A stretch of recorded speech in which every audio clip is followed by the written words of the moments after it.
I'm really not sure. It's not clear.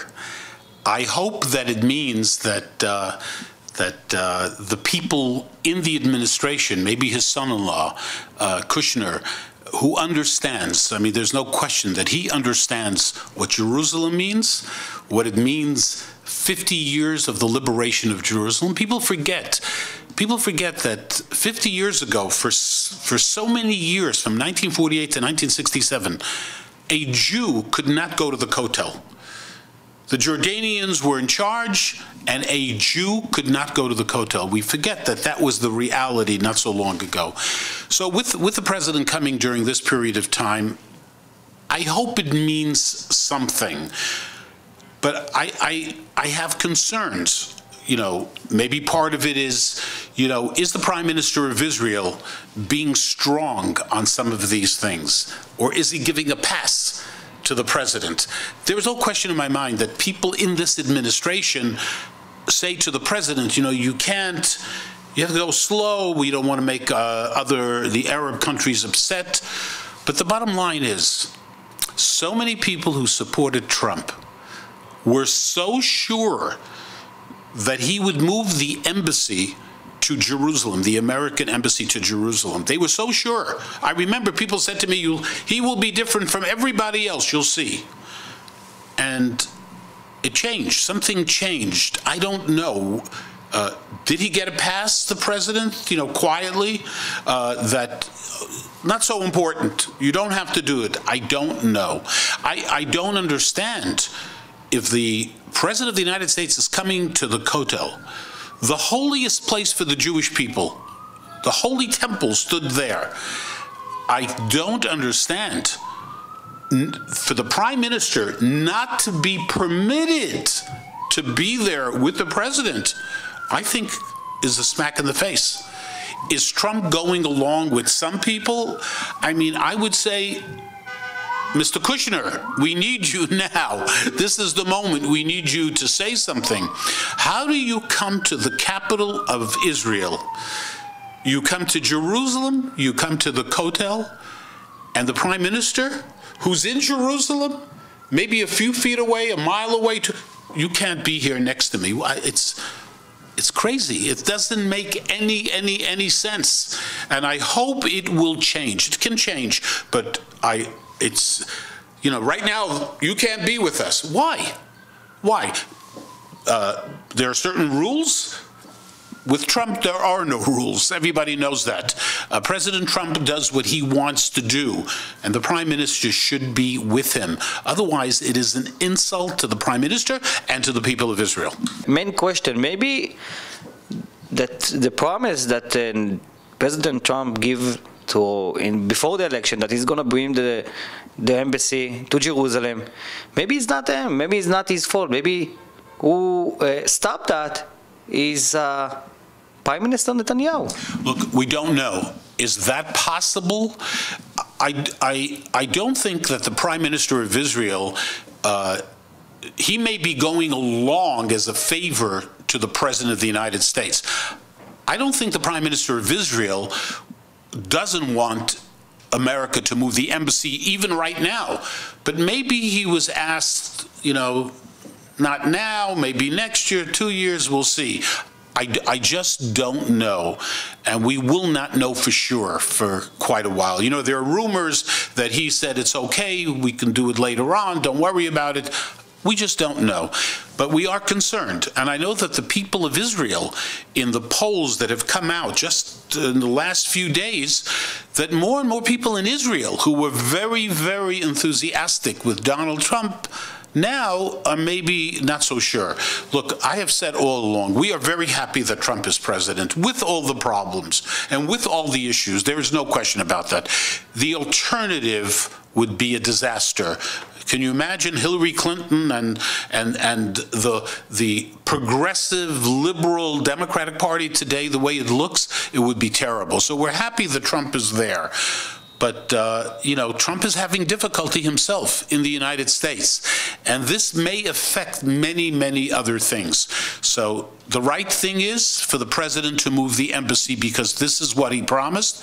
And the prime minister, needs to stand firmly that this is the right thing to do. Not to do it because our enemies will be upset. That was the excuse for Obama. That was the excuse for other presidents. Trump was supposed to be different. He said he was going to do it in the very beginning of his administration. That's what Trump said. Negotiation with the Palestinians, maybe the fact that President Trump is first, before he's a president, he's a businessman. Maybe these facts is going to change anything. Maybe he have more chance to bring peace, or maybe like everybody say about economic peace. Look, there's no doubt in my mind that President Trump would like to believe, and maybe he believes, that he can do something that no one else has been able to do. If he thinks that, he is making a huge mistake. Look, the people of Israel want peace. There's no question about that. But real peace. And there is no partner for peace right now. I mean, we have to stop fooling ourselves. When the Palestinian Authority takes streets and boulevards and names it for terrorists, people who have killed men, women, and children, who have murdered men, women, and children, you can't make peace with people like that. And don't forget that the money that transferred from Abu Mazen to all the terrorist family. It's unbelievable. You know, one of the leaders of the Palestinian Authority said a few days ago, he said, we have to continue doing this. Do you know why? It's like the IDF. The IDF gets paid, we have to pay the terrorists. This is who you want to make peace with? A person who thinks like this, that someone who stabs people or someone who puts a bomb in a supermarket or in a pizzeria, we have to pay them because they are heroes? You're going to make peace with them? What do you... It's crazy. It's insane. Insane. And you think that the President Trump don't know that? They're not coming prepared to this visit? You know, people very can fool themselves. They can believe that they are more capable than anyone else has ever been. And they will change things. You know, Mahmoud Abbas has been very, very smart. The way he has handled things in terms of the President of the United States when he was at the White House and so on. Look, there is no partner for peace. There is no one to talk to. Yeah, you know, there's one side that wants peace, and that is the people of Israel. The other side wants to destroy Israel. That is a reality. There is no question about that. And you know, some of the things that are coming out of this administration, you know, I'm getting a little nervous. I'm happy Trump is president. There's no question. But, you know, I am concerned that Trump, you know, by the way, the only thing the liberals in this country like Trump for right now is the fact that they say, you know, that he is pushing the Israelis, that he is being tough with Israel. Look, he's going to the Kotel without the Prime Minister of Israel. So people on the left who hate Trump, they hate him. The one thing they like is the way he's dealing with Israel, which is terrible for us. Terrible for us. So it's a real problem. We'll see. Who knows? You know, one thing with this president, you can't predict anything. You just don't know. He could end up with a prime minister. I hope that will happen. By the way, if he is not with the prime minister at the Kotel, that will be a slap in the face for the Jewish people, for the people of Israel. Really. I mean that. The leader of Israel at the Kotel, there's no question about the Kotel, not to be with the prime minister. Or the mayor of Jerusalem, the mayor of all of Jerusalem. What is he afraid of? He's not moving the embassy. We already know that. They've already said, we're not moving the embassy. Who does the president and his people want to impress? Who? Who do they want to impress? They're talking about a new administration. When Trump meet Netanyahu in the White House and they give a statement, 2 states, 1 state, maybe is opportunity that we, Israel people, the government, need to take this opportunity and make a change. Israel has to be firm. now more than ever. They need to do what is best for the people of Israel, and you do have an administration and you have a Congress, remember, the Republican House. By the way, that's for sure. We are so lucky to have the leadership of the Republican Party in the House and the Senate who really stand with Israel, and they really want the embassy to be moved. Israel, you know, there's a little bit of a problem, and that is everybody is being so careful with Trump. They feel like they're walking on eggs. They don't want to. They're so concerned. Stop being so concerned.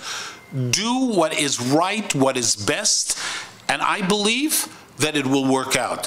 But everybody doesn't want to upset Trump, because if you upset him, maybe he'll say something. You know, you don't know. Don't be afraid. This is a tremendous opportunity for the people of Israel, for the government of Israel. Don't hesitate because it's Trump and you don't want to upset him. It will be fine.